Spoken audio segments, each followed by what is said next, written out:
Hey guys, it's Glenn and Mitchell with a Glenn and Mitchell's Ultimate Tier List. Nick is with us today. We're ranking Game Boy games.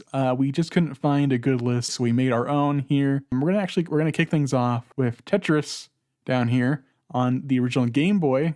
Mitchell, you know Tetris is a mega popular puzzle game on the Game Boy, but looking at it from a 2021 point of view, would you say Tetris is still as legendary as it was whenever it came out? I don't know. It's hard to say. This game, I mean, it doesn't have all the staples of regular Tetris.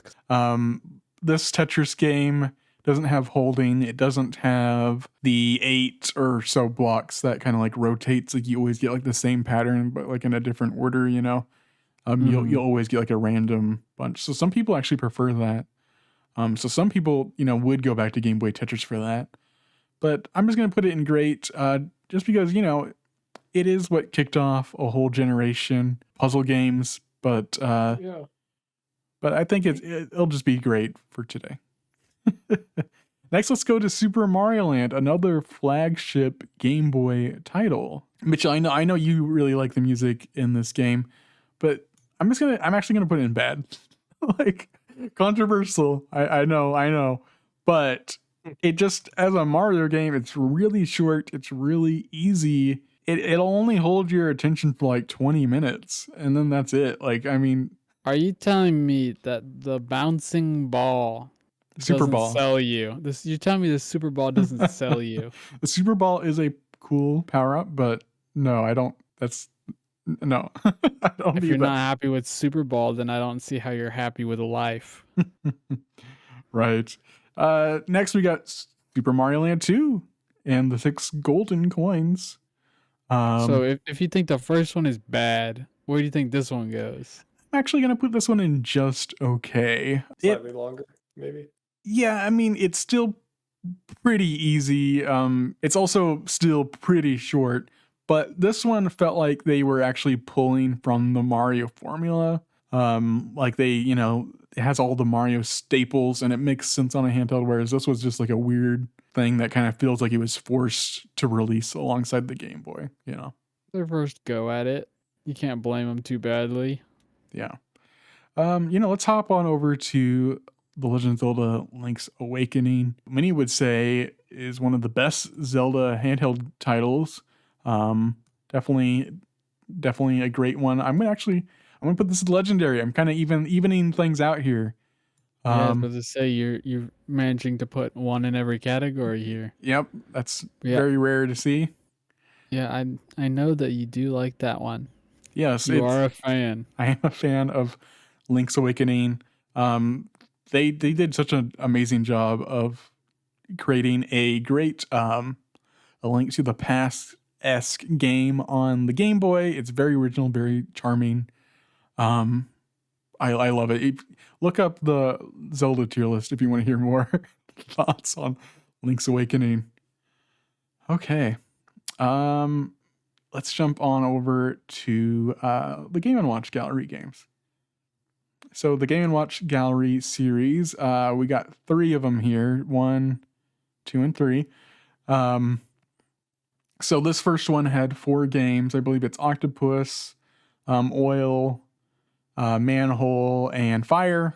So it's a pretty, staple Game & Watch games. I'm going to put this in great. I feel like it holds up very well. Like, this feels like something that I would honestly, if the Game Boy had a backlit screen, I would probably still pull this out and play it, like it's just super fun. Just solid. Yeah, just portable, quick, a few minutes you can put aside and play those. Yeah, and then if you put that there, then how do the second and the third Game & Watch galleries compare? Yeah, so the second Game & Watch Gallery title, let's see, I'm trying to remember. It has Berman and Donkey Kong and Chef and Parachute. I can't remember what the other one is. Hammer or something. This one's better, especially since it's on the Game Boy Color. It has color. I'm actually gonna put this. I'm gonna put it at the end of. You know what? Just legendary. I'm gonna put it in legendary.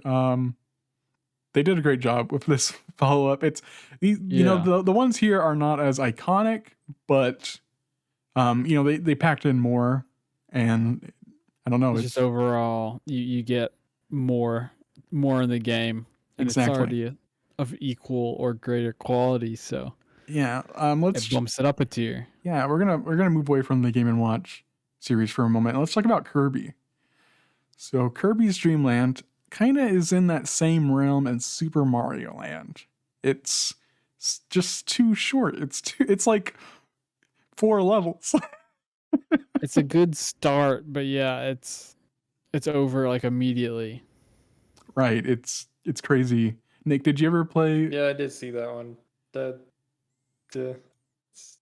it's not none of the good mechanics of Kirby, and it's too short. Yeah, there's no copying. It's all just if you played Spring Breeze or whatever it's called in Kirby Superstar, it's basically that, but worse, like way worse. Yeah.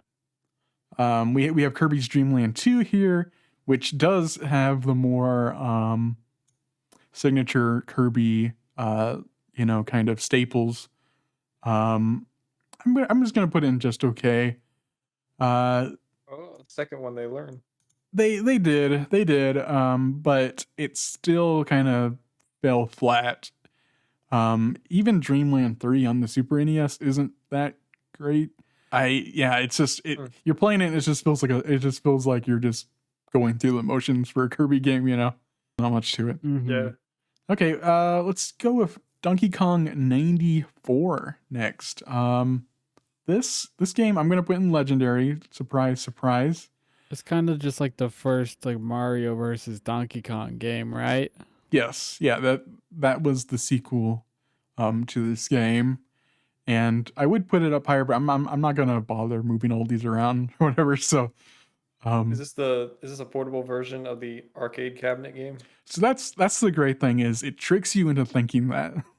So the first the first 4 levels are just the regular Donkey Kong arcade game. It feels like it's a port.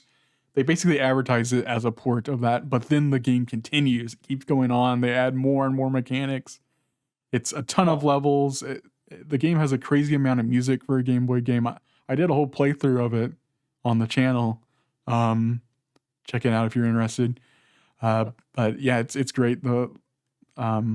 It's definitely it has held up extremely well. All right. Let's see what else we got. Should we do Pokemon next? We put in Pokemon Yellow here, just because Red and Blue, you know, are basically the same as this. This is kind of the all-in-one game. Sure, you can only play as Pikachu, but where would you guys put Pokemon Yellow? I don't think it was that great because it's like easier Pokemon. I think Red and Blue were harder, but they start you off with Pikachu. Pretty strong Pokemon. Oh yeah, Pikachu is kind of, or the yellow version is kind of tough because you have to go against the rock gym first thing. Yeah, but every other part of the game is easier with Pikachu. I'm gonna put it in just okay because looking at what we have in bad, I feel like it is better than those games. But at the same time, it's still not, you know, the greatest thing ever. We're not really Pokemon fans, in case you guys couldn't tell. Yeah. Let's do Kirby's Block Ball next. This is a was it Arkanoid kind of clone-esque game. I really like this game. I'm gonna put this in great. I think it's fun. It's like they definitely took the Kirby formula, well, not really formula, but the Kirby character, and spun it into just a entertaining little spin-off that you wouldn't expect. It's a lot of fun. It's pretty difficult. It's actually a lot harder than most Kirby games, but yeah, it's fun. So yeah. Well, then let's see how that's different from Kirby Pinball Land because that's like Arkanoid, whereas Kirby Pinball Land's just pinball.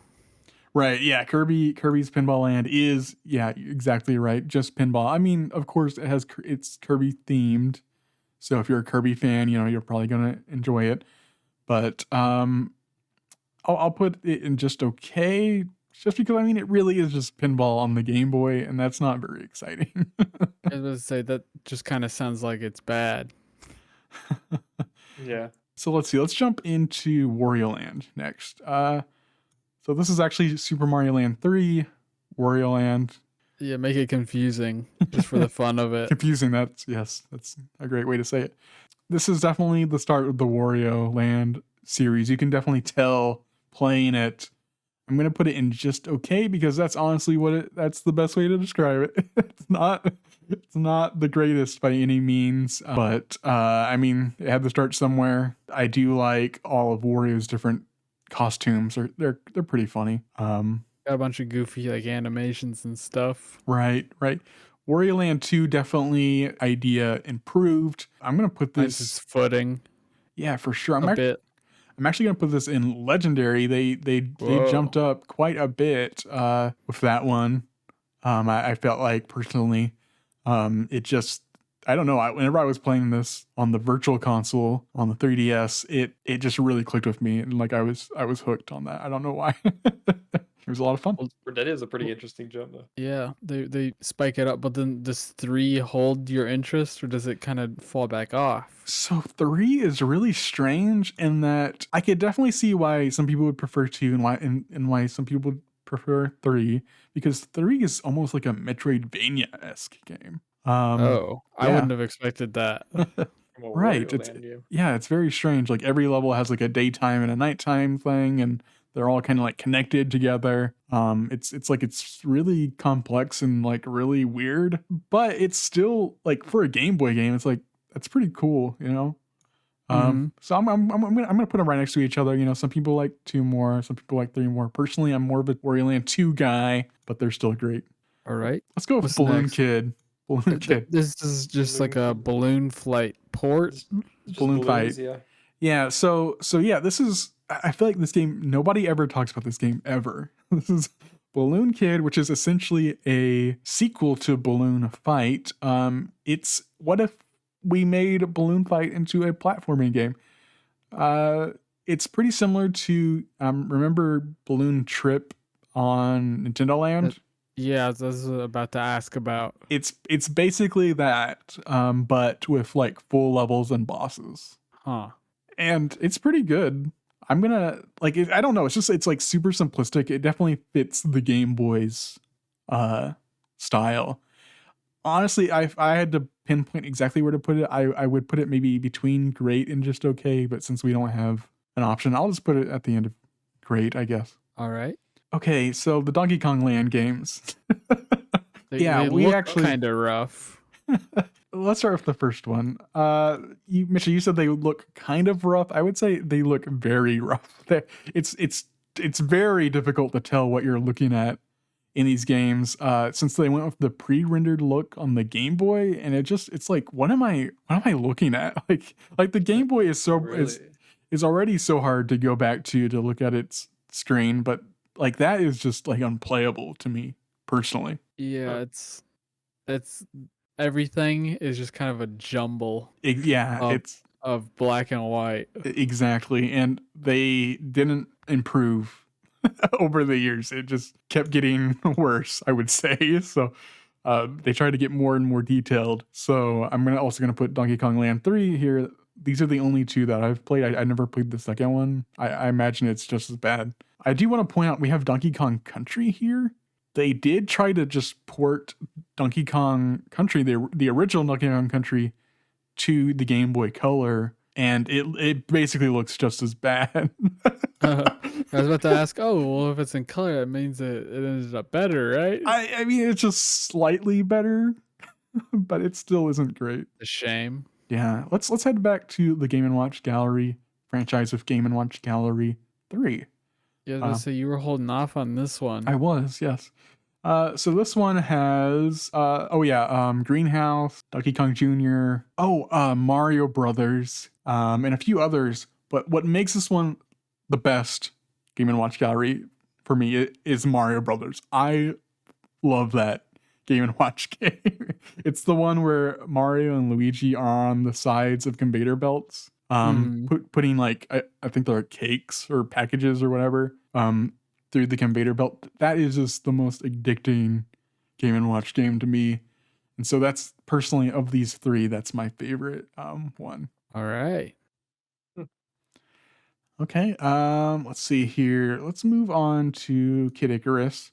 So this is weird. This is Kid Icarus 2 on the Game Boy. This only released in the US, where strangely enough, it did not get a Japanese release. Yeah, that's weird. Yeah, it is. It's basically Kid Icarus on the Game Boy. Like, I mean, they didn't really do much. It's easier than the NES game. So that's It's not too hard to be easier than the NES game. Right. And it has more levels, and I think they kind of, I'm trying to remember. I think like those dungeony levels, I think are gone in this one. So it's pretty interesting, but I just put in just okay. Sounds about right. Okay. So we got Mario Golf here. This is legendary. I'm just gonna go and say it's legendary. I was about to say, I knew you liked this one. Mm-hmm. This is one of my favorite Mario Golf games, and I know that sounds so weird. Saying that a Game Boy Mario Golf game is one of the best ones, but it's so simplistic, but at the same time they managed to make it so fleshed out on the original Game Boy. It's one that I still go back to every once in a while just because they nailed it. So is that the first Mario Golf game? It depends. There is the NES Golf. There is a version of that on the Game Boy. I have not played it, but I would imagine it's like essentially the same thing. Yeah. But whereas here Mario Golf definitely powers everything up and makes it a nice RPG-esque experience. Now, Mario Tennis, on the other hand, definitely fumbles with its concept. I feel like turning this into a RPG-esque game just did not work. Like, it's just it's not good. Like, I'm gonna go and say it's bad. Wow, the big divide between tennis and golf. Right. I see how it is. Mario Tennis is not meant to be for me on the Game Boy. Okay, so Kirby Tilt and Tumble. This is a fun one to have on the list.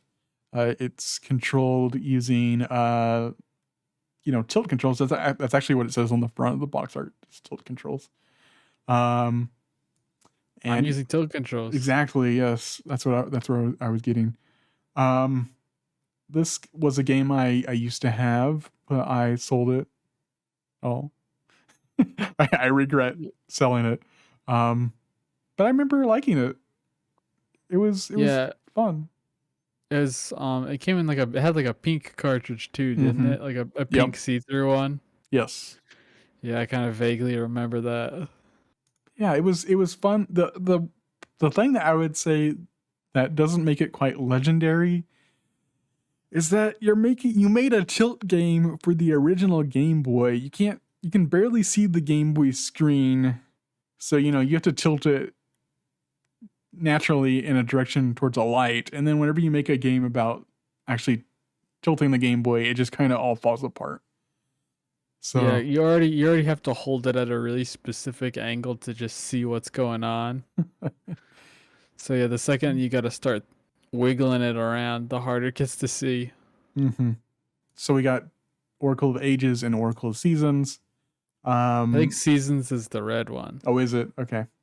I like Seasons more than Ages, which is strange. Whenever I was going into them, I was not expecting that. How would you have known the difference before you played them? Because so here's the thing.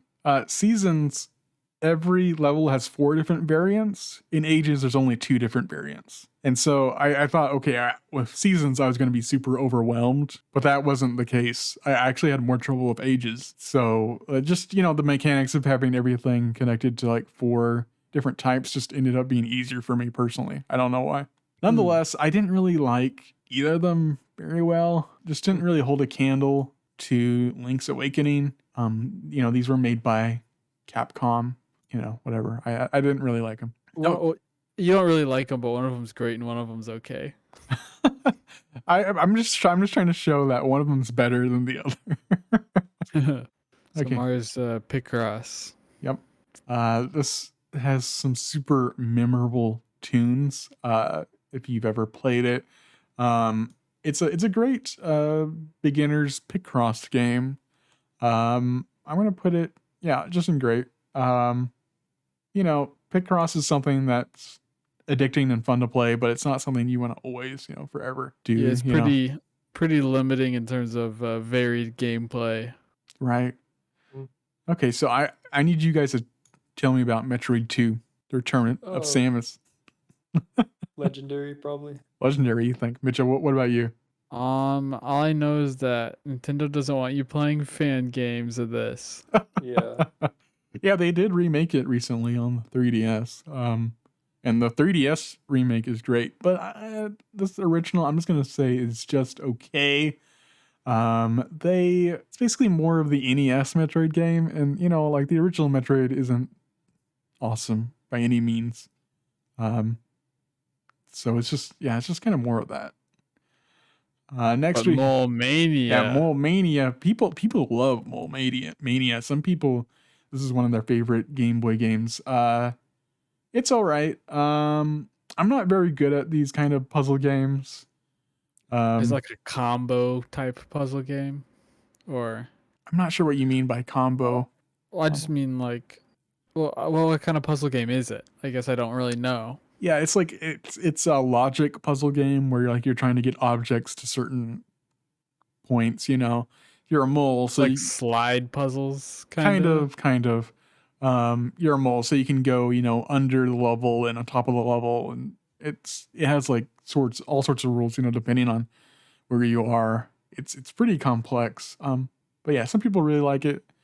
I thought it was okay. It's definitely an interesting franchise, and it'd be kind of cool to see a new Mole Mania, This game looks like that AI video I saw of how they trained those like artificial entities to build walls and hide from cops and robbers. What the gameplay looks like. Moving pieces of wall around a flat surface. Huh. And filling holes in. Okay. What about Pokemon Crystal? What AI video does that remind you of? Twitch plays Pokemon. So Pokemon Crystal definitely is a jump up from Yellow, I would say. Yeah. It's not really one that I have much experience with. I've only played the remake and just a little tiny amount of this Game Boy version. But like I said, they made some quality of life improvements. They tried to, do something better than the original, Yeah, it improves in some ways. Exactly. Okay, here's something different. I think they had more sprites definitely more sprites than Yellow had. Yeah, I mean Crystal is the sort of whenever they started having like 3 evolutions, right, for every Pokemon. Well, I mean, they kind of picked up on some of the lines that were missing them. Right. Before then. Mm-hmm. But yeah, it was a cool thing to see. Like, oh man, there's like more in some series. That was kind of cool. So the Game Boy camera, what is your guys' experience with the Game Boy camera? Pretty limited. I think we had one for a little bit. No, we had a neighbor that had one. Oh, that's what it was. Like I just have a really vague memory of like using it like once. Mm-hmm. Yeah, it's Nick, did you ever use the Game Boy camera? No. Could it actually record? How long could it record, or does it do any recording? It just snapped pictures. So it's a camera that you can take photos, but at the same time, Nintendo tried to make it a game, So there's a lot of different little mini games and such. It's pretty, cute as a device is the best way to say it. But I mean, it's black and white Game Boy photos. Like this, they were not very high resolution. Yeah, they're pretty low quality. Right. Probably would want to get an actual camera, which was actually really good quality back then. I mean, Especially if it at was a the film time, the Game Boy camera actually was the smallest camera. It would have been a digital camera, I guess. Yeah. So you could actually see the image you took. Yeah, Is this and like the first iteration of a digital camera? I don't think so, but so it's you could also get the Game Boy printer and print out your photos. oh man. That was a thing. Yep. Okay, Dr. Pretty Mario. cool. Yeah, it is cool, but like I said, are you really going to take photos on the Game Boy camera in 2021 or whatever? If you had the paper, maybe. Oh, did it have its own separate paper? How much was that? Oh man. I don't know. Next, we have Dr. Mario. Dr. Mario on the Game Boy is a little bit different than the NES version in that the playing field is actually a little bit smaller. Also, the game's in black and white. So, the different viruses are basically different shapes, and that kind of makes it a unique experience for sure. Sounds like that would make it harder. Yeah, exactly. I'm just gonna put it in just okay. There's not really a reason to play it over the newer versions. Mm-hmm.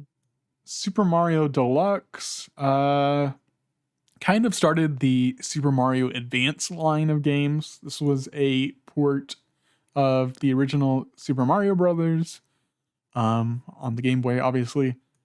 They added, some cool new things here and there.